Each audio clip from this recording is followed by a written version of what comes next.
Astaghfirullah. Bismillahirrahmanirrahim. Assalamualaikum warahmatullahi wabarakatuh.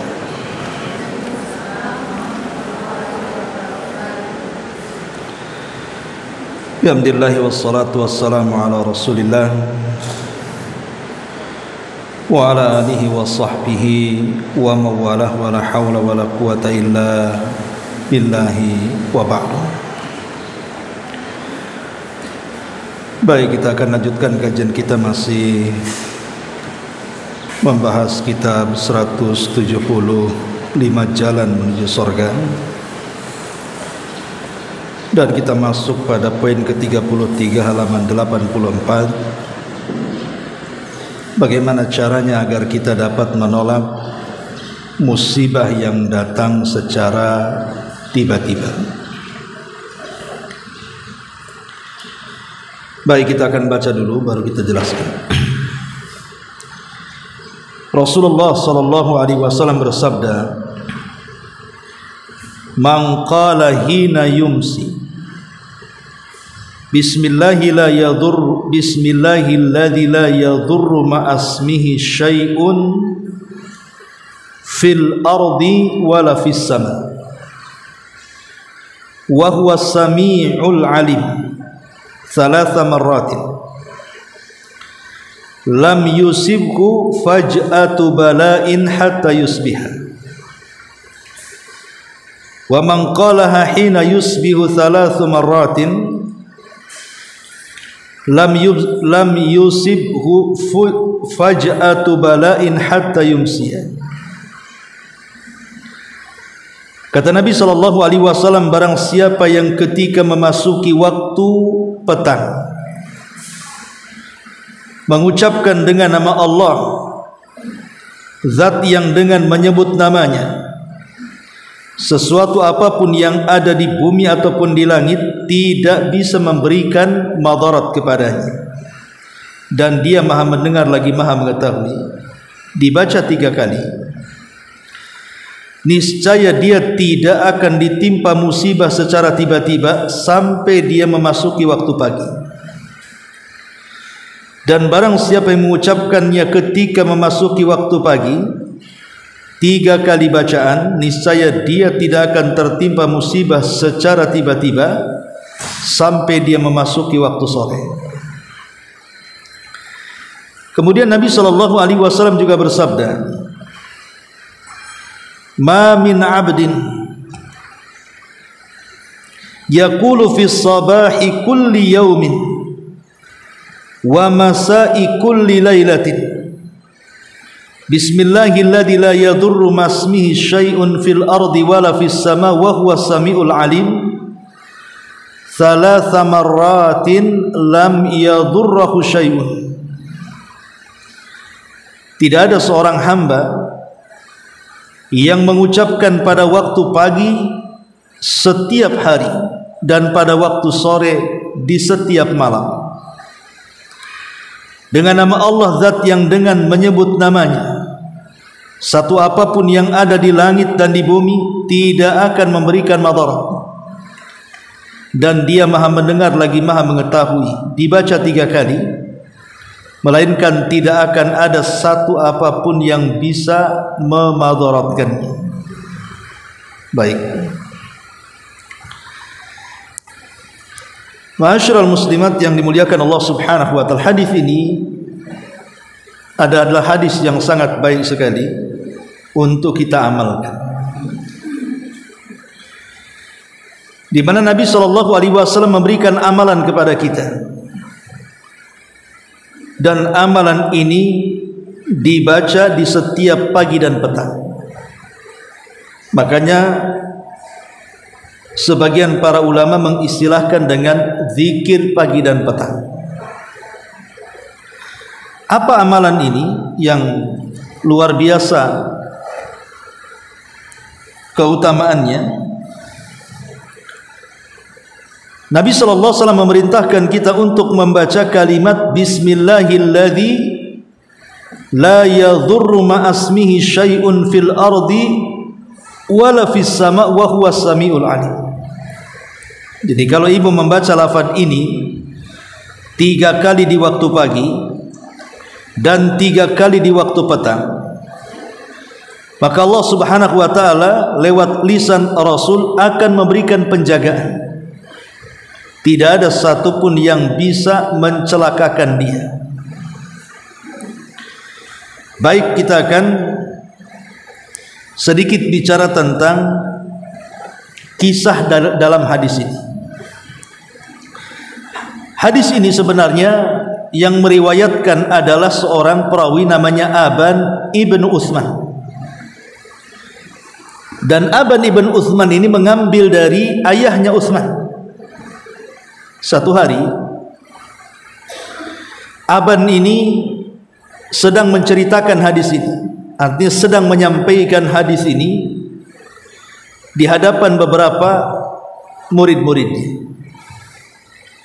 Bahwa dia menceritakan, bapakku menceritakan, siapa yang membaca lafaz yang tertera dalam hadis ini, bismillahi la yadurruhu ma'asmi syai'un fil ardi wala fis sama wa huwa sami'ul alim, maka tidak ada yang bisa mencelakakan dia. Rupanya ada salah satu muridnya Aban ini memperhatikan Aban saat menyampaikan hadis ini. Rupanya di salah satu anggota badan Aban ini, entah tangan ataupun kaki, nampak ada cacat berupa stroke, entah sebagian tangannya tidak bisa digerakkan atau kakinya tidak bisa dilangkahkan. Pokoknya ada stroke ringan di badannya itu.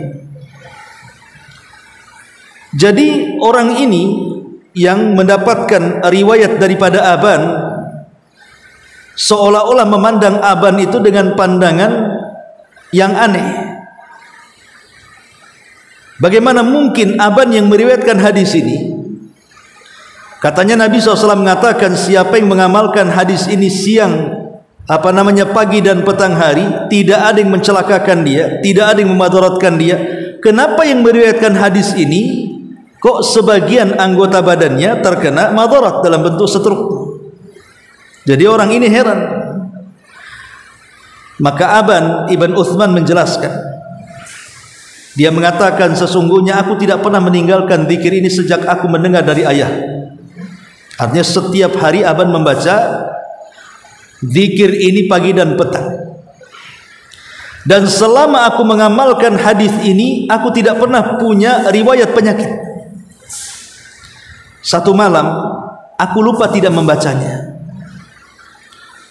Tiba-tiba di pagi hari, rupanya takdir Allah Subhanahu wa taala menghampiri diriku sehingga aku terkena stroke ringan. Jadi Aban ibn Uthman ini menjelaskan kepada muridnya bahwa stroke dia itu gara-gara tidak membaca amalan ini yang biasa diamalkan setiap hari. Dia lupa satu malam, sehingga keesokan harinya berjalanlah takdir Allah Subhanahu wa taala, dia pun terkena stroke ringan. Kisah yang menarik yang lainnya adalah kisah daripada seorang imam namanya Al-Qurtubi. Ma'ruf Imam Qurtubi adalah imam ahli hadis dan juga dikenal dengan tafsirnya. Makanya ada tafsir namanya tafsir Qurtubi. Lah pemegang tafsir Al-Qurtubi ini persis seperti kisah Aban. Kata Imam Qurtubi, semenjak aku mendengar hadis itu, aku tidak pernah meninggalkan untuk membacanya siang dan malam. Jadi dia mengamalkan betul-betul hadis ini, dan dia sangat yakin bahwa siapapun yang mengamalkan lafaz dalam hadis ini tidak akan celaka, tidak akan tertimpa madarat kecuali dengan izin Allah Subhanahu wa taala. Dan selama aku mengamalkan lafaz ini, alhamdulillah, kata Qurtubi, aku tidak pernah ditimpa madarat apapun. Sampai satu malam saat aku berada di kota Madinah, aku lupa membaca hadis ini. Maka tiba-tiba kemudian entah dari mana datangnya kalajengking, tiba-tiba kalajengking itu menyengat badanku dan aku mengalami demam hebat. Dari dua kisah ini, pertama kisah Aban ibn Uthman, yang kedua kisah Imam Qurtubi, menunjukkan bahwa ulama salaf itu sangat yakin sekali untuk mengamalkan amalan ini. Harusnya kita juga sama. Kalau Nabi SAW memberikan amalan, kemudian dalam amalan itu menyebutkan khasiatnya, keutamaan dan keuntungannya, maka kita harus yakin dengan apa yang disabdakan Nabi SAW. Jangan dibuat amalan ini sebagai amalan coba-coba, tapi harus dengan penuh keyakinan seperti Aban ibn Uthman dan Al-Qurtubi tadi. Dia sangat yakin orang yang mengamalkan amalan ini akan dijaga oleh Allah Subhanahu wa taala, karena keduanya sudah merasakan ketika lupa tidak mengamalkan amalan ini, tiba-tiba atau secara tiba-tiba datang bencana kepada keduanya. Yang satu diserang stroke ringan, yang satu diserang kala jengking. Ma'asyiral muslimat yang dimuliakan Allah Azza wa Jalla, itu yang terkait dengan beberapa kisah yang terkait dengan hadis ini. Baik, kita akan ambil faedah dari hadis ini. Hadis ini membicarakan tentang persoalan keutamaan zikir,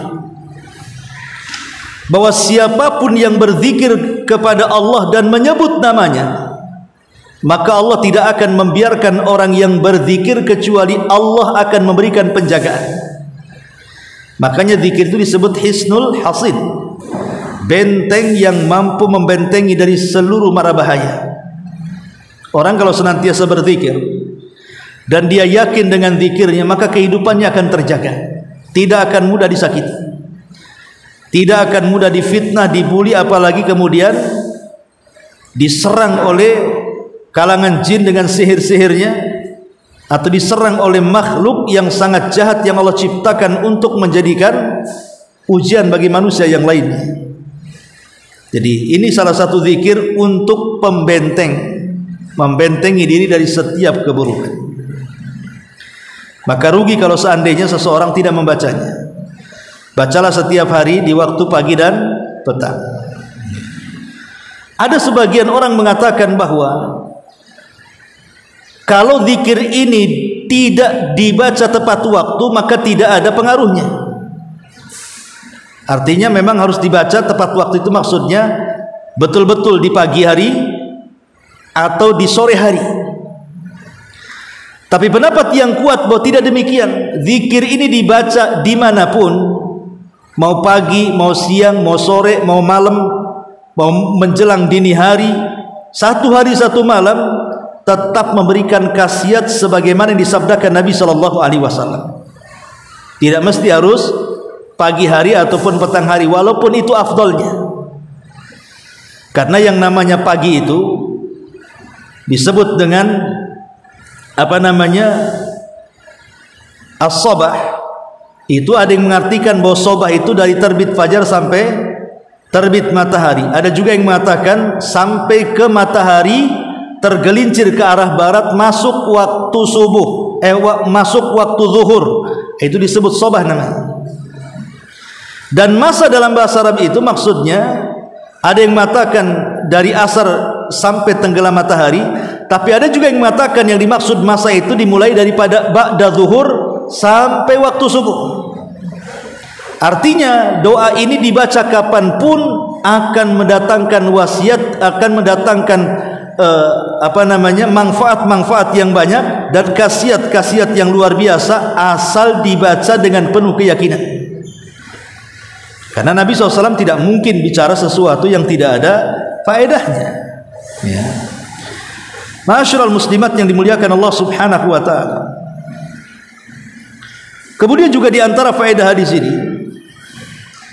yang namanya manusia itu, Bu, saya, ibu atau siapapun, dalam satu hari itu kan tidak akan ada yang tahu apakah dia akan mendapatkan kecelakaan di hari itu atau tidak.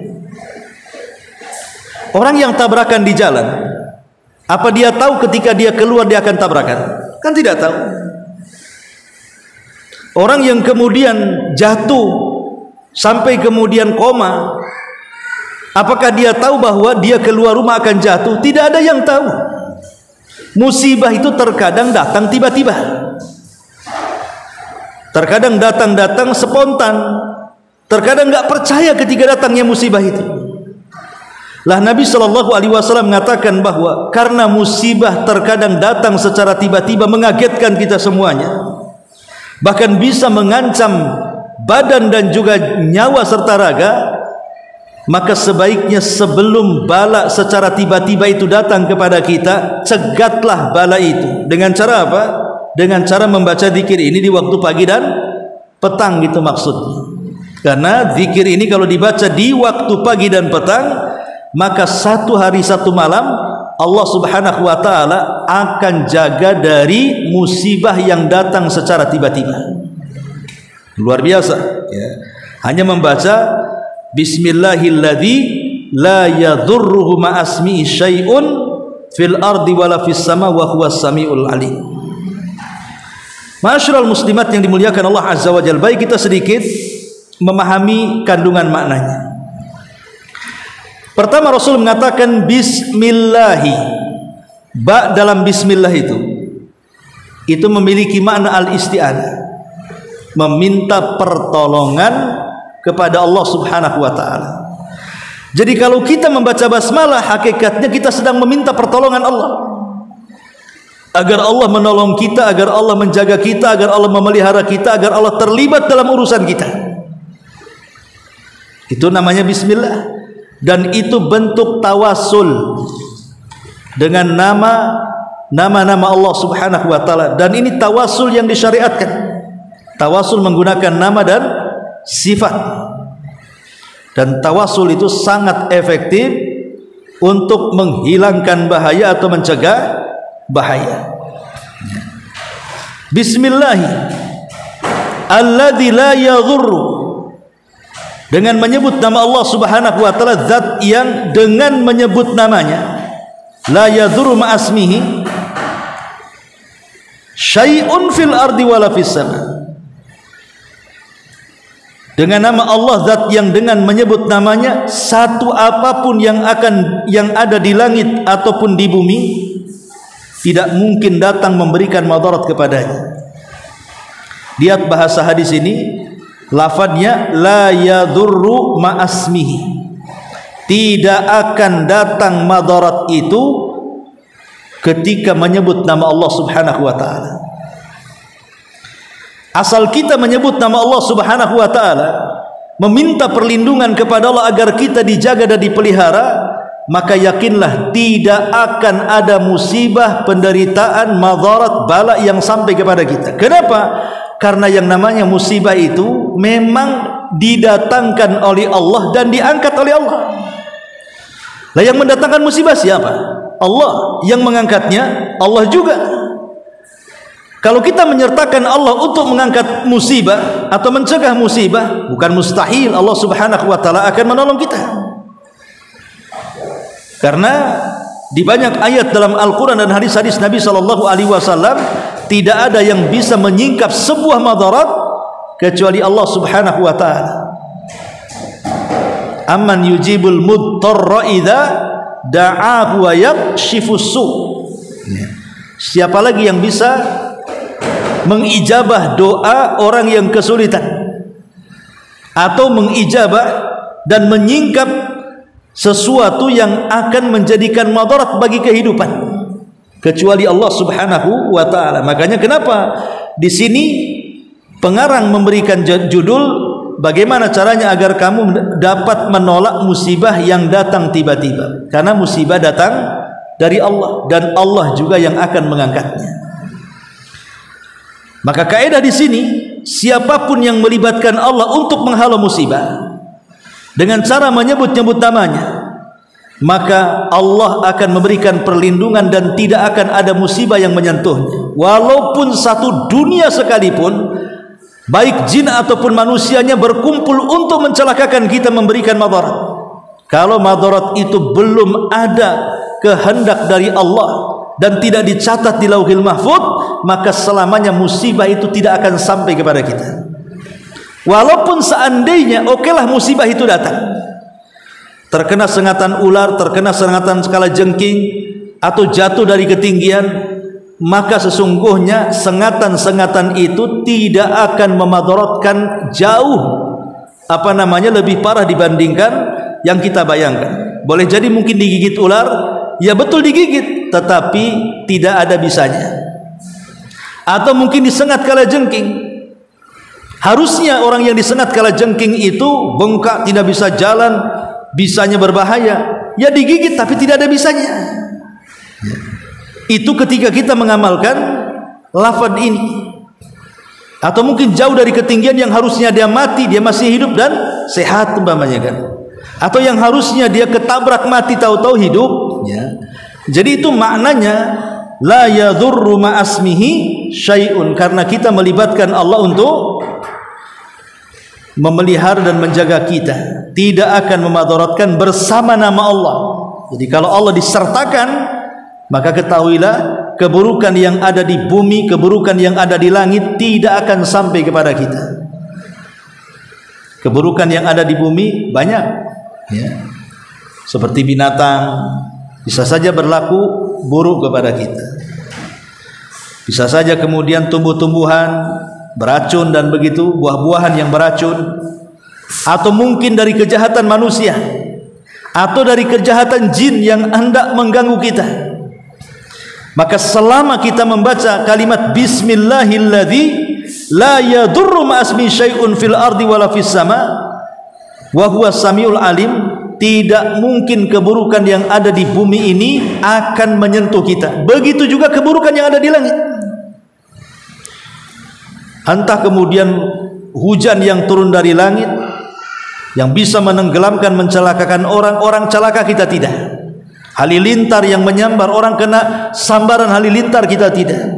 Atau angin yang membawa bebatuan ke langit kemudian dihempaskan lagi ke bumi, harusnya kena, kita selamat. Keburukan apapun sebutnya, maka hadis ini umum mencegah segala jenis keburukan, baik yang datang dari manusia, jin, binatang, hewan dan begitu seterusnya. Maka hadis ini bisa membentengi itu semuanya. Makanya saya katakan hadis ini sangat luar biasa. Dan saya yakin ibu duduk nyantai begini baca 100 kali hafal. Coba aja pulang dari pengajian sini, jangan balik dulu, ambil tiang satu-satu, baca 100 kali, pulang dah hafal tuh. Karena pendek kan. Bismillahilladzi la yadurru ma'asmi syai'un fil ardi wala fis sama wa huwa samiul alim. Baca tiap hari. Ini sangat bagus sekali.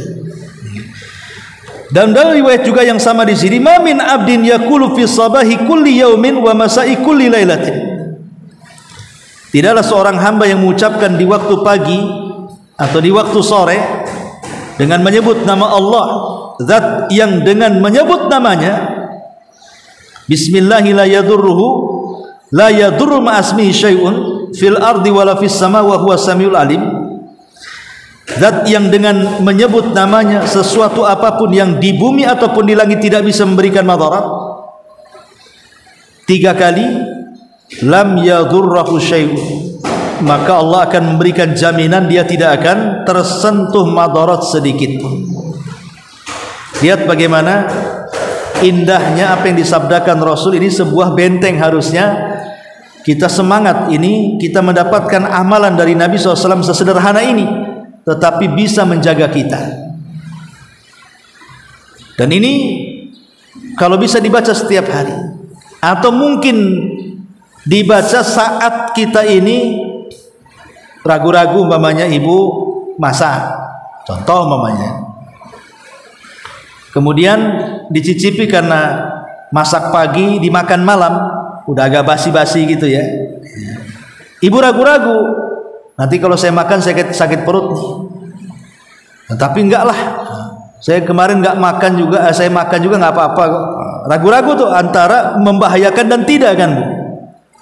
Kalau ibu kekeh untuk memakannya, sebaiknya sebelum makan baca doa ini. Bismillahi la yadhurru ma'asmihi syai'un fil ardi wala fis sama wa huwas samil alim. Makan. Itu maksudnya. Supaya ketika kita yakin dengan bacaan ini, di mana makanan yang kita makan itu tidak menimbulkan penyakit, entah mencret, entah apa gitu ya penyakitnya. Pokoknya yang ibu membuat ragu-ragu akan membahayakan, baca doa ini supaya yakin, insya Allah tidak. Tapi memang betul-betul yang makanannya bisa dimakan. Kalau jelas-jelas baygon ya jangan diminum, walaupun baca ini tepati. Baygon, bismillahilladzi la yadurru ma'asmi syai'un fil ardi wala fis samawati samiul alim, minum, selesailah Bu. Ya. Maksudnya di sini memang makanan yang layak dimakan, tetapi ragu-ragu karena mungkin sudah 1 hari 2 hari sudah basi dan begitu seterusnya. Atau mungkin ya ibu datang ke warung, makan di restoran, makan di mana sajalah kan gitu. Kan kita tidak tahu apakah yang memasak itu higienis atau tidak, bersih atau tidak, ya kan? Jangan-jangan masakan perindapan, pakai kaki, pakai tangan kan itu ya. Kita nggak tahu. Maka kalau ibu makan di restoran manapun, di warung makanan manapun, kalau ibu takut ini tidak bersih, menimbulkan penyakit, baca doa ini. Ya, ini keuntungan amalan ini bisa kita amalkan di mana saja ibu makan sesuatu dan itu halal gitu, tapi dikhawatirkan ya tadi mungkin kurang bersih atau apa. Insya Allah kalau ibu yakin dengan apa yang disabdakan Nabi SAW bahwa kalau kita menyebut namanya tidak akan mendatangkan madarat sedikit pun, baca doa ini dengan penuh keyakinan, insya Allah tidak akan ada madarat yang datang secara tiba-tiba yang datang kepada kita, karena Nabi SAW sendiri yang mengatakan. Ma'asyiral muslimat yang dimuliakan Allah Subhanahu wa taala, di sini Nabi SAW mengatakan dibaca pagi dan petang. Kenapa dibaca pagi dan petang? Di antara faedahnya supaya kita tidak terputus mengingat Allah Subhanahu wa taala dan menyebut-nyebut namanya. Kalau pagi saja berarti sore tidak zikir nantinya. Kalau sore saja nanti pagi tak zikir. Maka supaya tidak terputus siang dan malam, makanya dibuatlah zikir pagi dan petang, supaya lisan kita itu basah dengan zikir dan tidak mudah didekati syaitan. Kemudian juga ala qadri imani dzakir wa khusyu'ihi wa huduri qalbihi ma'al ikhlasi wal yakin yakunu athara dzikri mutahaqqiqah. Jadi khasiat zikir ini bisa betul-betul berkhasiat kepada kita, membuahkan hasil bagi yang membacanya. Itu disesuaikan dengan kadar keimanan, kadar kehusuan, kadar menghadirkan hati yang disertakan dengan ikhlas dan keyakinan. Jadi terkadang ada orang yang membaca doa ini habis makan mencret juga, berarti kan nggak ada pengaruhnya doa ini berarti. Atau membaca doa ini tiba-tiba terserang penyakit, berarti doa ini tidak manjur kan begitu. Lah ulama mengatakan bahwa khasiat doa ini itu digantungkan dengan keimanan. Kalau kita betul-betul beriman, khusyuk, menghadirkan hati penuh ikhlas dan keyakinan, maka dipastikan ada pengaruhnya. Tapi kalau kita bacanya ya kurang yakin, kurang iman, tidak ada keikhlasan, apa gunanya baca doa ini? Nggak ada pengaruhnya. Itu maksudnya ya. Kemudian juga istihbabul ityan bihadza dzikri fi shabahi wal masa liyakuna al insan mahfuzan biidznillah taala min an yusibahu faj'atu bala'in aw dhurru musibatin aw nahwi dzalik. Kenapa Nabi menganjurkan atau menyunahkan membaca zikir ini setiap pagi dan petang? Supaya manusia senantiasa dalam penjagaan Allah. Jadi supaya kita ini senantiasa dalam penjagaan Allah, entah dijaga dari musibah yang datang tiba-tiba ataupun terjaga dari madarat yang akan menimpanya dalam hari itu, atau mungkin madarat yang sifatnya jangka panjang yang akan menimpanya. Karena di sini umum bahwa siapapun yang membaca doa ini siang ataupun malam, pagi ataupun petang, maka 1 hari 1 malam itu betul-betul dilindungi Allah. Mungkin ada tetangga yang hasad kepada kita, maka hasadnya tidak akan mempan kepada kita. Atau mungkin tetangga ada yang nyihir, maka sihirnya tidak akan mempan kepada kita. Atau tetangga ada yang iri hati sehingga memfitnah kita, mengadu domba ke yang lain, adu dombanya tidak akan ada pengaruh kepada kehidupannya. Atau hendak mungkin menghancurkan bisnis kita dengan cara menghasut yang lainnya supaya tidak laku dan begitu seterusnya, enggak akan ada ngaruh kalau kita membaca lafaz ini dengan sungguh-sungguh. Termasuk juga Bu, kalau ibu masuk ke salah satu rumah, selain membaca a'udzu bikalimatillahi tammati min syarri ma khalaq, memang ibu punya rumah baru yang belum pernah ditempati, atau rumahnya sudah lama tidak ditempati karena ibu pulang kampung, ya, ataupun mungkin baru beli, boleh jadi mungkin rumah ini banyak setannya, maka perbanyak zikir ini supaya jangan sampai diganggu. Selain membaca zikir-zikir pelindungan yang lainnya, baca zikir ini. Karena ada orang yang salah kaprah, pindah rumah, buat acara sembelih hewan, kemudian makan-makan. Itu bukan syariat yang diajarkan Nabi SAW. Kalau syukuran makan-makan ya silakan saja, tapi di sana ada lafaz-lafaz zikir mudah dihafal. Baca aja pagi dan petang kalau ingin, umpamanya takut kok rumah ini menyeramkan, ya, jangan-jangan rumah hantu, atau ibu mungkin malam-malam ingin buang hajat, tiba-tiba bukan langit aja gelap karena hujan, lampu pula ikut gelap, handphone pula lowbat, ya. Mau ke kamar mandi takut, bacalah doa ini, ya. Jadi doa ini baca di kapan saja, ini bisa mencegah kita dari segala macam madarat yang datang dari manapun, dari atas, dari bawah, samping kiri, samping kanan, semua bisa dibentengi dengan lafaz ini, dengan syarat yang disebutkan para ulama tadi. Jelas kehusyuannya, jelas keimanannya, jelas keikhlasannya, jelas keyakinannya, dan begitu seterusnya. Inilah diantara juga faedahnya. Kemudian qaulu yaqinis salafi, quwwatu yaqinis salafil awal. Quwwatu yaqinis salafil awal billahi wa tasdiqihim bima akhbara bihi Rasulullah sallallahu alaihi wasallam. Ketika tadi di mukadimah saya menjelaskan kisah Aban bin Utsman dan juga Qurtubi, itu menunjukkan apa? Bagaimana para ulama salaf itu begitu yakin dengan khasiat doa ini sehingga mereka tidak pernah meninggalkan membaca doa ini seumur hidup mereka. Dan kalau sekali saja lupa, betul-betul terjadi musibah. Itu kan yakinnya dengan doa itu sehingga mereka tidak mau meninggalkan doa ini. Kalau kita ini kadang-kadang nggak yakin sih masalahnya. Baliklah ke takdir katanya. Mau baca nggak dibaca, kalau sudah waktunya musibah terkena musibah. Itulah keyakinan bodoh kita kadang-kadang. Ya, jadi baca saja. Ini kan memang Rasul yang memerintahkan dan Rasul yang mengatakan khasiatnya. Maka kita wajib yakin dan percaya dengan apa yang dihabarkan Nabi sallallahu alaihi wasallam kepada kita. Ini diantara keterangan amalan yang ke-33. Wallahu a'lam. Sebelum saya tutup, mungkin satu poin aja. Silakan boleh bertanya.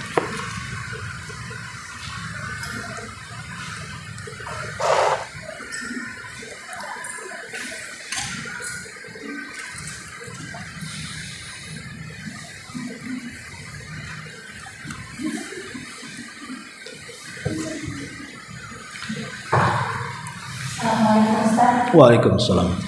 Alhamdulillah, masalah ini juga pernah Ustaz bahas di masjid dan Ustaz sekalian sebelum. Jadi yang menanyakan Ustaz, tadi Ustaz ada berikan contoh ketika kita tahu bahwa makanan itu mengeluarkan seperti kita minum baygon, kalau kita baca itu kan tidak mungkin. Terus gimana ya Ustaz ketika kita jalan-jalan nih Ustaz, tiba-tiba kita diundang makan seafood ya, kita tahu Ustaz kita tuh punya kolesterol tinggi, makan luar punya udang, apa boleh saat itu kita ini alhamdulillah mengamalkan dari tersebut, tapi kita tahu nih kalau makan ini akan membuat kolesterol naik terus, karena kita tahu tapi kita baca itu apa dibolehkan Ustaz?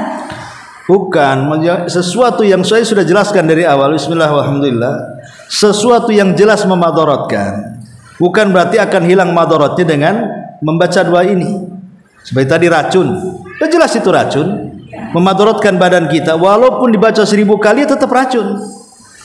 Maksudnya yang sifatnya ini masih ragu-ragu ini enggak masalah makannya sebenarnya. cuman takut, ragu-ragu, makanya baca doa ini. Sama dengan orang di jalan nampak ada razia tilang polisi, baca doa ini, mudah-mudahan polisi nggak nangkap saya. Ketangkap loh razia, mau baca 1000 kali pun tetap ketangkap. Ini kan ada jelas-jelas di depannya. Dan itu sama dengan membahayakan diri sendiri. Wala tulqu biaidikum ila tahluka. Jangan melemparkan diri dari kejahatan. Kalau sudah tahu ini beracun, jangan diminum, jangan dimakan. Sudah tahu ini memadaratkan, hindarkan. Itu maksudnya. Wallahu a'lam. Iyalah nggak. Ya boleh saja kalau umpamanya itu tidak belum teruji apakah makan ini akan naik kolesterolnya. Tapi kalau sudah teruji semuanya tetap juga dimakan, ya jangan salahkan kalau seandainya malah betul-betul memicu kolesterolnya, karena itu sama dengan membahayakan diri. Sudah tahu ini racun dimakan. Jadi bukan berarti membaca doa ini menetraliskan menghilangkan racun, tidak, nggak ada hubungannya itu. Nah, cuman kalaupun seandainya mungkin ya bisa saja umpamanya kita makan sedikit dari makanan-makanan dan kita sudah mengamalkan hadis ini.